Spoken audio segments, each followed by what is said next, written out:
I was thoroughly amused. CL had gone out and searched for someone to fight Sebastian, with the hopes they would win.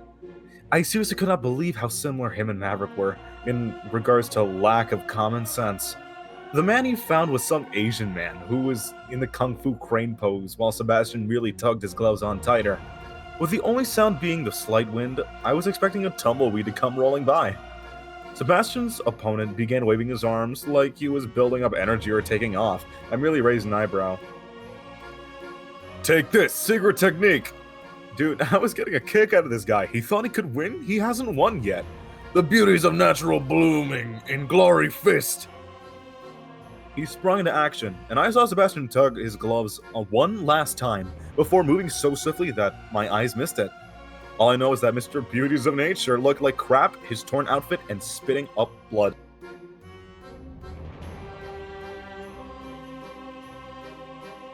That was the ultimate secret technique of our school! He collapsed on the ground. When the fierce tiger and dragon roar, 10,000 flowers scatter and split fist. What a weirdo this guy was. You fiend, who the hell are you? More like, what are you? I mumbled under a breath, earning a look from CL. Sebastian simply stood up and dusted off his hands. I am the butler of the Phantom High family. The look of uninterest probably wounded the poor man's ego. It goes without saying that I can manage a technique as elementary as this. And there's the final blow. I was pretty sure the martial arts soul left him. The demon calmly turned to CL. Now then, young master. There's that damn smirk.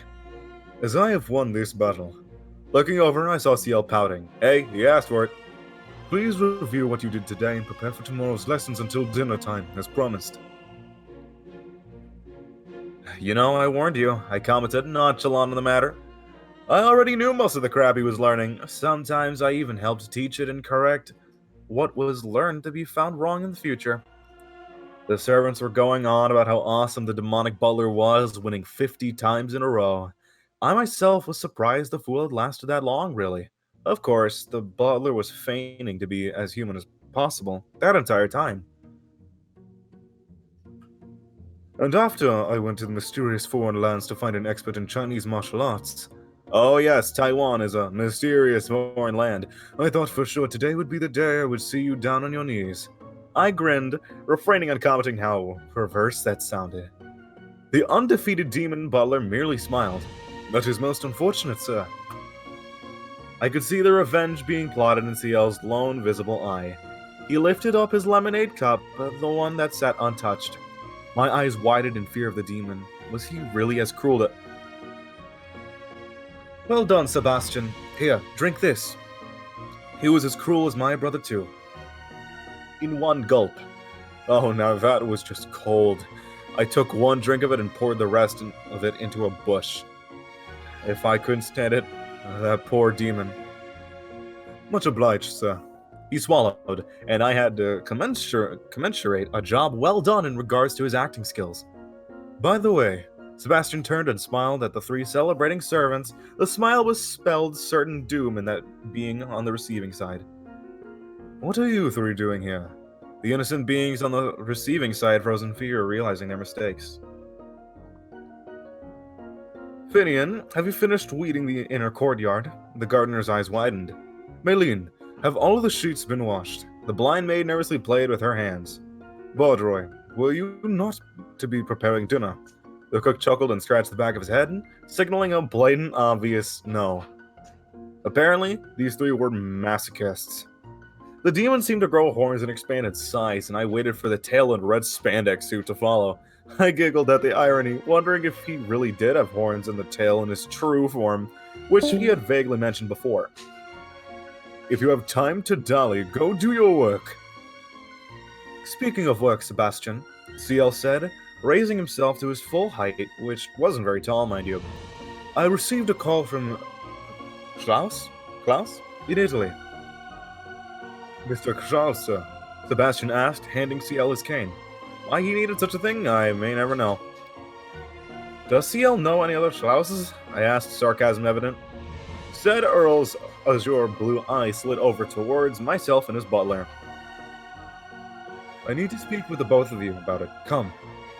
I was about to retaliate that I was not a dog, and even if I were, I most certainly would not be an obedient one. But before my smart Elec remark could even come forth, I found a hand over my mouth. Of course, young master.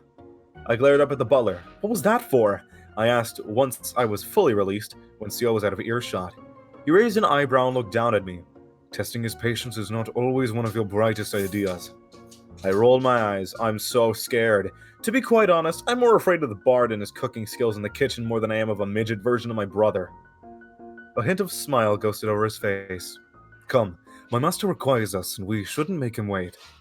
Sebastian began walking forward, and to his back, I moved my hand like a mouth flapping, making faces at his back, mocking him. The butler stopped and turned around, a shit-eating smile on his face. What was that, Miss Constance? I returned my only shit-eating smile, my hand hiding behind me. I didn't say a word. Then Mr. Schloss himself is coming to England, sir? Sebastian asked.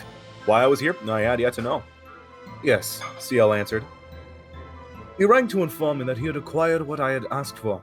Based off that smirk, you'd think he asked for the Italian vintage Playboy or something. Of course, he was only 12, so he couldn't have any idea of what that's about. It seemed he went to a lot of trouble this time. Cat, it better not be vintage Italian Playboy. I shook my head, clearing those thoughts. Hugh Hefner was the man who made Playboy, and he wasn't even born yet. I think. He should arrive by 6. We'll talk business here. He smirked again. Damn it! He's not supposed to smirk like that. He's only 12. You get my drift, don't you, Sebastian? I don't! I yelled, annoyed with being out of the loop. Sebastian smiled at me.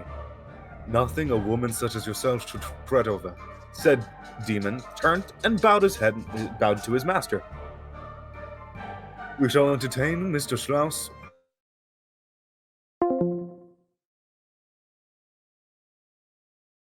It seemed like there was an almost black coming off that demon. Almost black? It's like there was a black hole wafting from him. May I inquire as to what was in that lemonade? He had his hand over his chest where it usually rests, where he bows. I seem to have a spot of heartburn. Yeah, I looked over to CL. What was in that? I tried it and dumped the rest out of the bushes. Sebastian regarded me, annoyed. And you so kindly decided not to make me aware of such. I shrugged. You had my pity, despite what you had done to me earlier. We peered back to the master of the home to see him smirking again. That was Tonika's special lemonade, made with Ajizmoto. He probably thought it was sugar, both being white. I had enough with just one sip. Both Sebastian and I paled. Of course CL would fail to tell us something like that. You know, MSG can in fact kill a person if they have enough of it. I point out, annoyed. If Sebastian had heartburn, it probably would have killed a normal human. Sebastian won't die from something like that. A tick formed in Sebastian's eyebrow and he refrained from retorting. Very well, sir. I shall begin the preparations, if you will excuse me. CL nodded, reading his paper. All right, I'll leave it to you. Smug little bastard. Please do, sir, Sebastian said, his game face easing over his usual stoic one. He undoubtedly took this as a challenge and planned on winning it. I myself was wondering what the obstacles were. So what reason do you need me here? I asked, slumping in a soft chair. CL, who kept his back straight all the time, glared at my poor posture. We have a guest coming. I nodded, waiting for him to get on with it. He'll be curious as to where you come from, because he knows I do not have any other immediate family. I blinked, furrowing my eyebrows. I'm not following. He smirked, taking a sip of tea while looking back at his newspaper. From this following moment, until our guest leaves, you ought to be made for the Phantom Hives. The oh fuck no left my mouth before I could stop it, and Sebastian's hand was in front of me before I realized it, smacking my mouth. Ow! I massaged the soft flesh of my lips. What was that for? A smirk was purely demonic, fitting for the demon. A maid should not say such things to her master. I was about to bite back something witty and snacky. when his hand popped my mouth again. Ow! I rubbed my mouth again. What was that for, you dick? The butler prepared to hit me again when CL intervened. Sebastian, stop that. I was happy to see the hand lower. Make sure to get her dressed and give her the basics before sending her off to Maylene. Yes, my lord. The dear butler led me out of CL's study, taking me to a spare room. Please wait here until I go get your uniform and inform Maylene of the situation. I nodded, much to my chagrin, and the demon left. I crossed my arms over my chest, peeved that CL was having me dressed as a maid tonight. Did he think I was just going to be a good little girl and play along? Oh, I would show that little brat. Sebastian was back in under 2 minutes, a uniform identical to Maylene in his arms. So, who's Slaus? I asked, trying to retain my annoyance to a mere simmer. Damn that fake smile of his. Do not concern yourself with mediocre things like that, Sebastian said, turning to me so he could get my corset. At that moment, I was in a purple dress that Madame Red had gotten me. She seemed to enjoy spoiling me, giving me anything I wanted if I even came near to calling it cute. She threatened me the same way as if I were her own family. Maybe it was because of my similarity to CL, what with being like Maverick and all. But either way, thanks to the madam, my closet was full of dresses, ranging from simple ones to ball gowns, and I had yet to have reason to wear. I didn't fight Sebastian while I changed, since I had on my bathing suit still underneath. Besides that, he'd seen me partly naked, at least. Still, a slight blush coated my face. I didn't used to be like this when I first met him, and it annoyed me greatly. This damn demon was changing me, literally and figuratively. Sebastian? Yes, Miss Constance, he answered, and the front of my dress fell forward. Biting my lip was a bad habit and I had acquired while here. Do you have any idea as to why Madame Red is so fond of me? There was a rustle, and an inner corset was wrapped around my waist. No, I do not. He undoubtedly had a grin on his face. Is there something about it bothering you? I shook my head, blatantly lying. No, but I have another question. Then please ask, Miss Constance. Closing my eyes, I forced the question out of me. Why did you have me in the journal? His hand twitched, and the corset tightened, causing me to jerk back against him. I put my hand on my intended waist, groaning, "Ow!" rubbing it. I tried to stand back up, but finding it difficult to lean forward off the demon. What was that for? Are you trying to split me in half? Sebastian pushed me up, not answering any of my questions. I winced at the tightness as he began to untying the corset to fix it. My apologies, Miss Constance. It can't be helped, though. I bent forward more, groaning as I hoped to get the tightness of the corset to go away. I had been here for months, yet I couldn't get used to corsets. A sigh escaped the demon. Can we please get this done and over before Miss Maylene gets here? I do have other duties that don't pertain to you. Sebastian's sarcasm was not amusing. I rolled my eyes, wincing as he tugged some more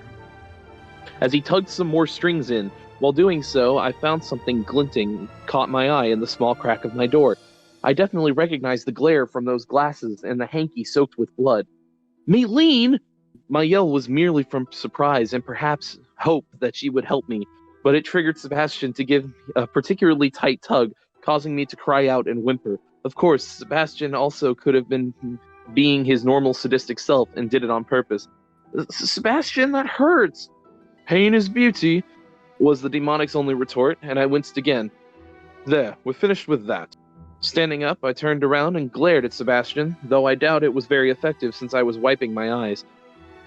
You weren't really crying, were you? The demon looked bored and in disbelief at the same time. I myself found that very offensive.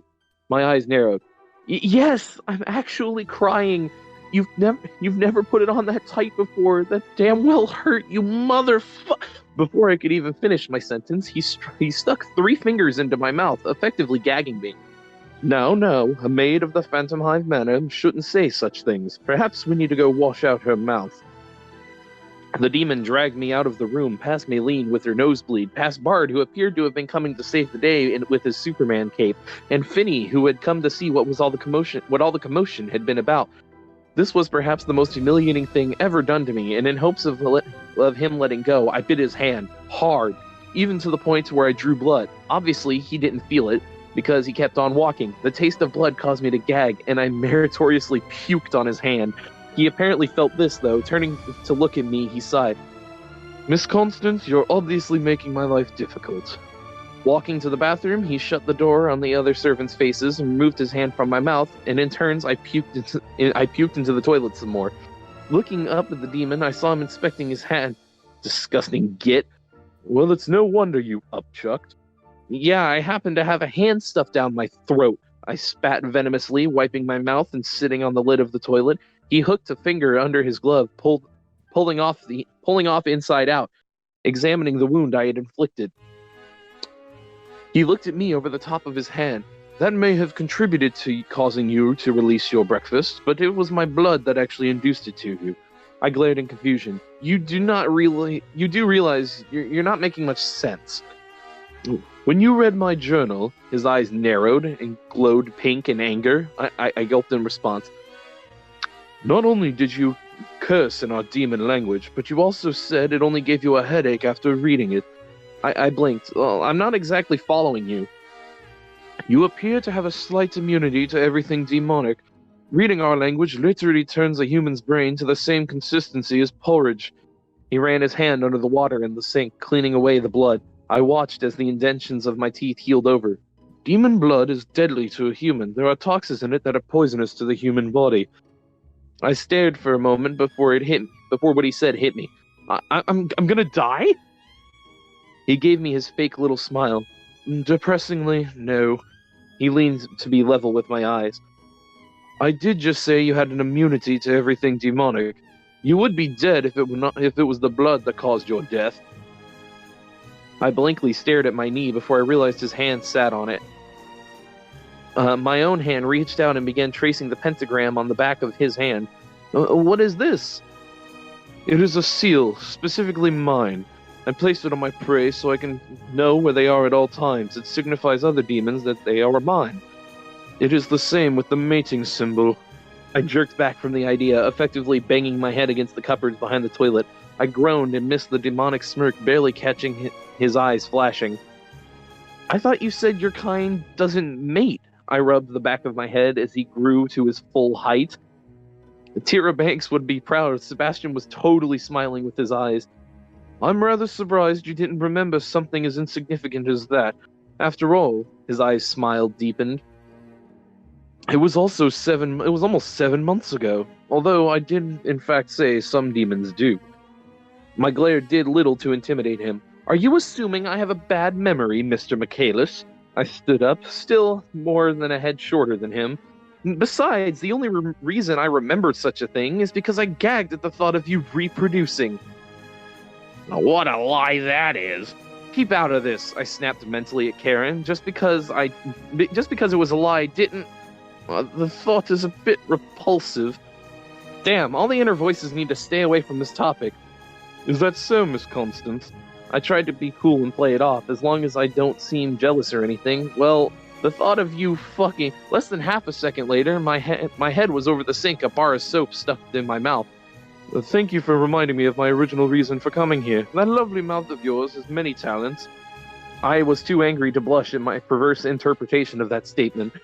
But if you must know, we can reproduce. We merely don't need to. It's not necessary to create more demons.